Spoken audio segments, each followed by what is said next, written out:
Hi hello dear friends. आज हम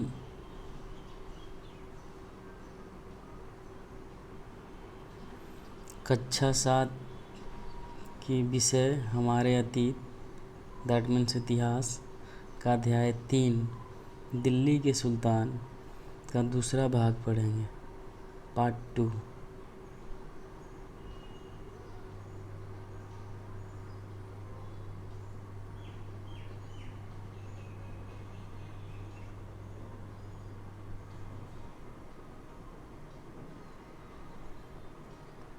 जिसमें पहला टॉपिक है खलजी और तुगलक वंश के अंतर्गत प्रशासन और समेकन, नज़दीकी से एक नज़र।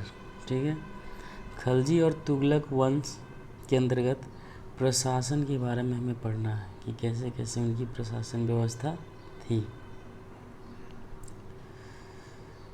दिल्ली सल्तनत जैसे विशाल साम्राज्य के समेकन के लिए एक विश्वसनीय सूबेदारों और प्रशासकों की ज़रूरत थी। दिल्ली के आरंभिक सुल्तान विशेषकर इल्तुतमिश सामंतों और जमींदारों के स्थान पर अपने विशेष गुलामों को सूबेदार नियुक्त करना अधिक पसंद करते थे। पहले क्या होता था प्राचीन काल में और उत्तर पूर्व प्राचीन काल में कि जो भी सामंत थे यानी कि जो धनी संपन्न व्यक्ति थे, राजा उन्हीं को प्रशासक या राजस्व वसूलने के लिए नियुक्त करते थे। लेकिन ये जो दिल्ली के सुल्तान थे, ये सामंत जमींदार के जगह पे यानी कि धनी संपन्न लोगों के जगह पर वे अपने विशेष गुलामों को सूबेदार नियुक्त करना अधिक पसंद करते थे। इन गुलामों को फारसी में बंदगा कहा जाता था तथा इन्हें सैनिक सेवा के लिए खरीदा जाता था। उन्हें राज्य के कुछ ही महत्वपूर्ण राजनीतिक पदों पर काम करने के लिए बड़ी सावधानी से प्रशिक्षित किया जाता था। गुलामों को रखने के बाद इन्हें जो भी पद सौंपा जाता था, उस पद के लिए इन्हें विशेष रूप से ट्रेनिंग दी जाती थी कि कैसे क्या करना है और किस तरह से करना है।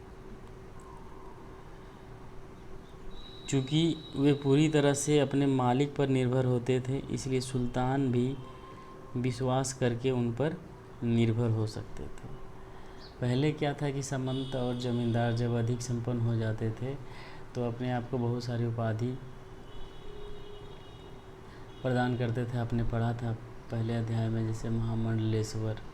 उसके बाद जब और संपन्न हो जाते थे तो वो क्या करते थे कि अपने आप को राजा की अधीनता स्वीकार नहीं करते थे, उससे मुक्त कर देते थे और राजा पे भी कभी कभी आक्रमण कर देते थे और वे यह अपने राज साम्राज्य का स्थापना कर देते थे। जैसे कि बहुत सारे राजा हुए, जैसे कि राष्ट्रकूट शासक दंतीदुर्ग, चोल साम्राज्य, ये सब सामंत ही थे जो बाद में जो है अपने राजा की अधीनता को अस्वीकार कर अपना साम्राज्य स्थापित किया। लेकिन चूंकि ये जो सुल्तान थे वे अपने मालिक पर निर्भर थे और ये स्थानीय नहीं थे और ये पूरी तरह से जो है अपने मालिक पर ही निर्भर होते थे, इसलिए सुल्तान भी विश्वास करके उन पर निर्भर हो सकते थे।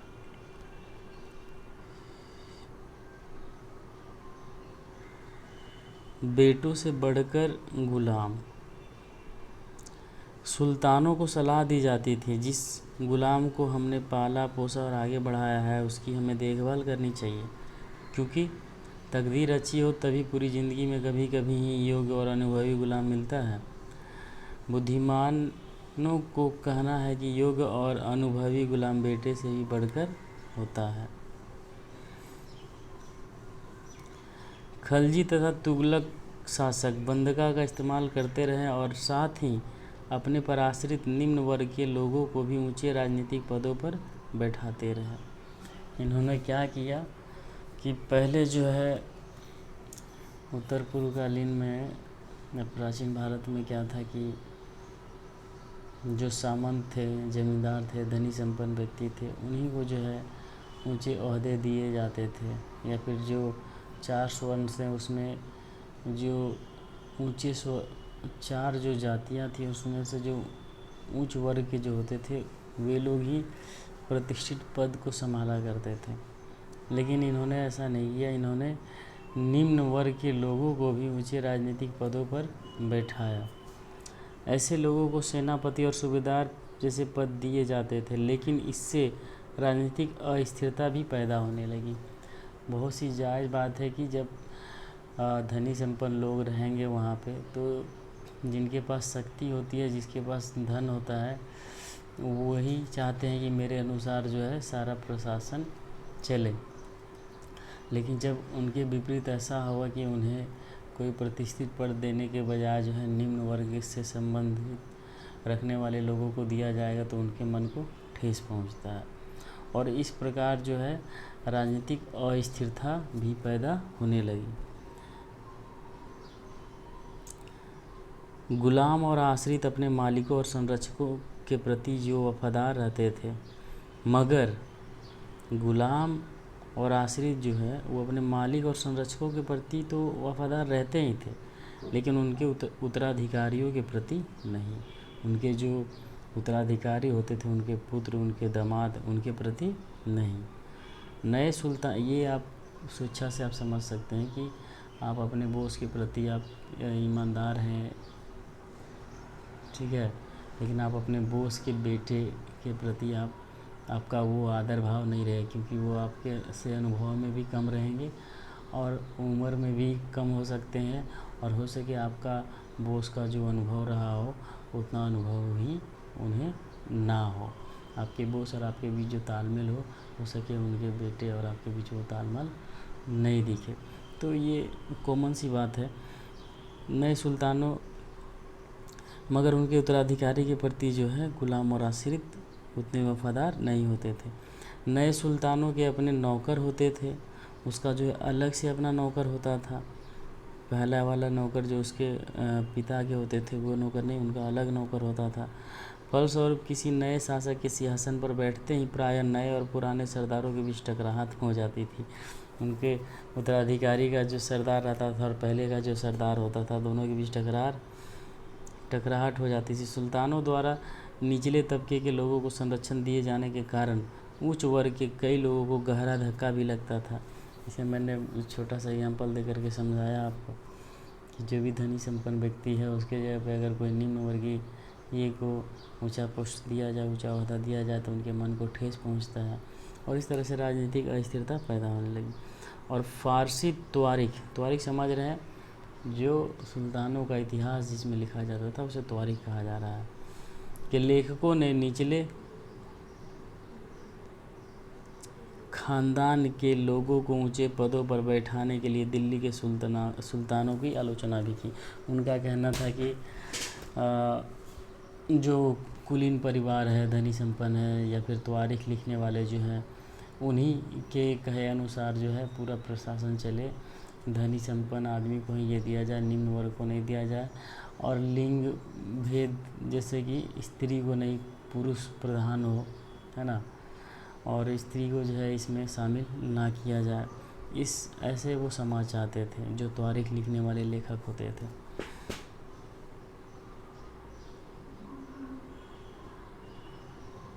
आश्रित किसे कहते हैं? जो किसी अन्य व्यक्ति के संरक्षण में रहता हो, उस पर निर्भर रहता है, उसे आश्रित कहते हैं। जैसे कि हम लोग, आप सभी जो है अपने माँ बाप के प्रति आश्रित हैं, क्योंकि आप उन पर डिपेंडेंट हैं।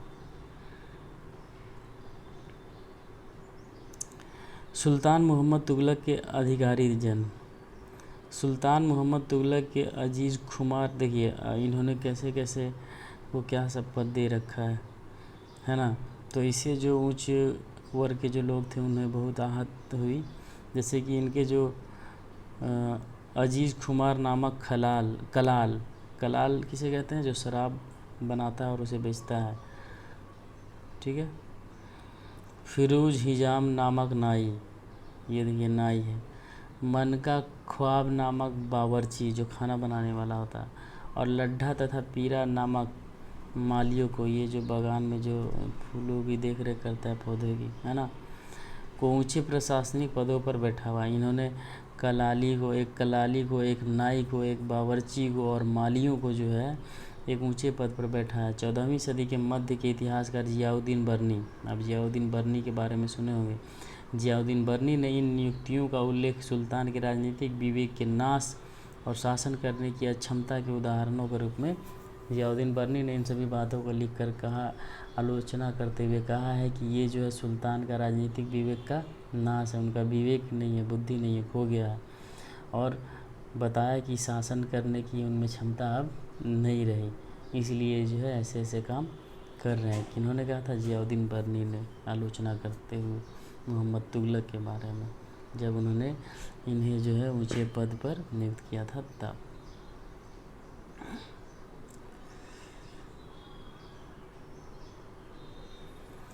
पहले वाले सुल्तानों की तरह खलजी और तुगलक शासकों ने भी सेनानायकों को भिन्न भिन्न आकार के इलाकों के सूबेदार के रूप में नियुक्त किया। ये इलाके इक्ता कहलाते थे। ये इलाके क्या कहलाते थे? सूबेदार के रूप में जो है सेनानायकों को नियुक्त किया, और उन्हें जो इलाका दिया जाता था, जिस इलाके में उन्हें नियुक्त किया जाता था, वे क्या कहलाता था? इक्ता कहलाता था। और इन्हें संभालने वाले अधिकारी इक्तादार या मुक्ति कहे जाते थे। और इसे जो ये जिसके संरक्षण में रहता था ये इलाका, इसे इक्ता कह रहे हैं, उसे अधिकारी इक्तादार, उस अधिकारी को इक्तादार या मुक्ति कहा जाता था। मुक्ति का फर्ज था सैनिक अभियान का नेतृत्व करना और अपने इक्तों में कानून और व्यवस्था बनाए रखना। अपने सैनिक सेवाओं के बदले वेतन के रूप में मुक्ति अपने इलाकों से राजस्व की वसूली क्या करते थे। ठीक है, राजस्व मतलब लगान, कर, टैक्स। ठीक है, तो जो मुक्ति थे उनका क्या काम था कि उस इलाका में कानून व्यवस्था बनाए रखना और ज़रूरत पड़ने पर सैनिक अभियानों का नेतृत्व करना। ठीक है, जब कोई युद्ध हो तो। और सैनिक को वेतन देना था, तो वो वेतन देने के लिए वे क्या करते थे कि वो जो है उस इलाके से राजस्व वसूल करते थे, कर और लगान वसूल करते थे। राजस्व के रूप में मिली रकम से ही वे अपने सैनिकों को तनख्वाह देते थे। मुक्ति लोगों पर काबू रखने का सबसे प्रभावशाली तरीका यह था कि उनका पद वंश परंपरा से ना चले और उन्हें कोई भी इक्ता थोड़े थोड़े समय के लिए ही मिले, जिसके बाद उनका हस्तांतरण कर दिया जाए। ठीक है, तो जब कोई भी लोग अगर एक जगह रह जाते तो उन्हें जो है वहाँ के बारे में पता हो जाता है, सभी कुछ जान जाते हैं और वे धीरे धीरे अपने मनमानी कर सकते हैं। इस डर से मुक्ति पे जो अधिकारी होते थे इक्ता के, उन पे नियंत्रण करने के लिए जो है कुछ समय के लिए उनको किसी इलाके में रखा जाता था। जैसे आजकल जो है पदाधिकारियों का ट्रांसफ़र किया जाता है, जैसे कि डीसी, कलेक्टर और भी बहुत सारे अधिकारी हैं, बीडीओ। उसी प्रकार जो है उन्हें मुक्ति को जो है कुछ समय के लिए उस इलाकों में उस पद पे आसीन रखा जाता था। उसके बाद उनका ट्रांसफ़र कर दिया जाता था दूसरे इलाके में, ताकि मुक्ति का ज़्यादा नियंत्रण उस इलाके में ना हो। बस वे अपना सुल्तान का जो काम है बस वो उतने ही करे।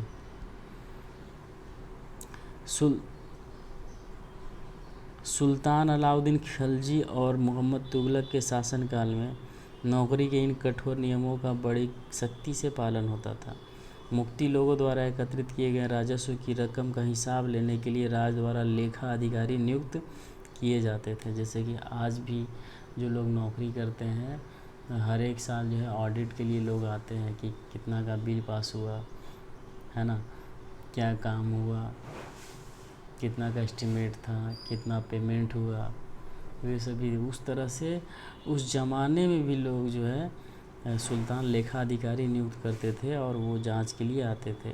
इस बात का ध्यान रखा जाता था कि मुक्ति राज द्वारा निर्धारित कर ही वसूले और तय संख्या के अनुसार सैनिक रखे। तो क्या देखने आते थे कि कर जो फिक्स है उतना ही वसूले और जितने संख्या में सैनिक को रखना है उतना ही रखे। जब दिल्ली के सुल्तान शहरों से दूर आंतरिक इलाकों को भी अपने इलाके में ले आए, उन्होंने भूमि के स्वामी सामंतों और अमीर जमींदारों को भी अपना सत्ता के आगे झुकने को बाध्य कर दिया। पहले जो व्यवस्था थी कि पूरा ज़मींदार है और उस इलाके में जितने भी किसान हैं उन्हें उसे लगान देना होता था ज़मींदार को। ऐसा माना जाता था कि सारा भूमि जो है उस ज़मींदार का ही है, उस सामंत का ही है। लेकिन जब सुल्तान का नियंत्रण इन इलाकों पर हुआ तो वहाँ के जो ज़मींदार थे और जो सामंत थे उन्हें भी सुल्तान के आगे झुकना पड़ा और उन्हें भी राजस्व देना पड़ा। अलाउद्दीन खिलजी के शासनकाल में भू राजस्व के निर्धारण और वसूली को कार्य को राज अपने नियंत्रण में ले आया। स्थानीय सामंतों से कर लगाने का अधिकार छीन लिया गया, वो जो कर लेते थे उसे छीन लिया गया, बल्कि स्वयं उन्हें भी कर चुकाने को बाध्य किया गया। सुल्तानों के प्रशासकों ने ज़मीन की पैमाइश की और पैमाइश मतलब नापी की और इसका हिसाब बड़ी सावधानी से रखा। कुछ पुराने सामंत और ज़मींदार राजस्व के निर्धारण और वसूली के रूप में सल्तनत की नौकरी करने लगे, है ना।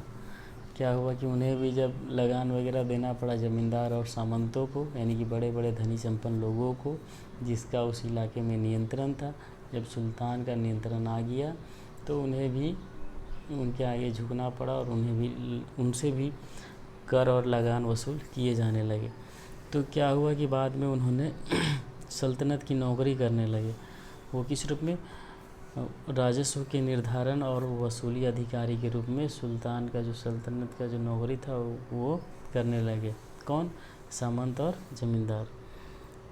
उस समय 3 तरह के कर थे। कृषि पर जिसे खराज कहा जाता था, जो किसानों की उपज का लगभग 50% होता था। पहला कर जो था कृषि पर बहुत ही बड़ा कर है, जो किसानों की उपज का 50% होता है, लेकिन जितना उनका उपज होता था उसका आधा हिस्सा सुल्तान ले जाता था, तो ये बहुत ही ज़्यादा है। उसे क्या कहा जाता था? खराज, मवेशियों पर और घरों पर। यह याद रखना ज़रूरी है कि इस उपमहाद्वीप का काफ़ी बड़ा हिस्सा दिल्ली के सुल्तानों के अधिकार से बाहर ही था। दिल्ली से बंगाल जैसे सुदूर प्रांतों का नियंत्रण कठिन था और दक्षिण भारत की विजय के तुरंत बाद ही वह पूरा क्षेत्र फिर से स्वतंत्र हो गया था। यहाँ तक कि गंगा के मैदानी इलाकों में भी घनी जंगलों वाले ऐसे क्षेत्र थे जिसमें बैठने में सुल्तान की सेनाएं अक्षम थी। स्थानीय सरदारों ने क्या था कि जब इतने बड़े इलाके पे जब उनका शासन हो गया सुल्तानों का, तो इतने बड़े इलाके पे पूरा नियंत्रण रखना बड़ा ही मुश्किल हो गया, खास करके ग्रामीण और आंतरिक इलाकों में जो बहुत सुदूर थे वे जो है फिर से स्वतंत्र हो जाते थे। और ये जो गंगा के मैदानी इलाके हैं उनमें घने जंगलों वाले ऐसे क्षेत्र थे जिनमें सुल्तान की सेनाएं जो हैं उन पे नियंत्रण रखने में अक्षम थी। स्थानीय सरदार जो आंतरिक हिस्सा का जो अपना सरदार होता था, सुल्तान से अलग लोकल स्थानीय शासक। स्थानीय सरदारों ने इन क्षेत्रों में अपना शासन जमा लिया। अलाउद्दीन खिलजी और मोहम्मद तुगलक इन इलाकों पर जोर जबरदस्ती कर अपना अधिकार तो जमा लेते थे, पर वह अधिकार कुछ ही समय तक रहता था, चूँकि ये फिर से स्वतंत्र हो जाते थे।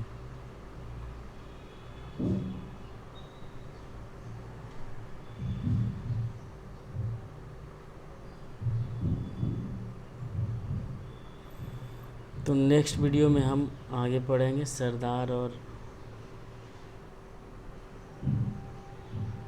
उसके किलेबंदी जो है हम लोग नेक्स्ट वीडियो में पढ़ेंगे। आज तक इतना ही। Thank you so much.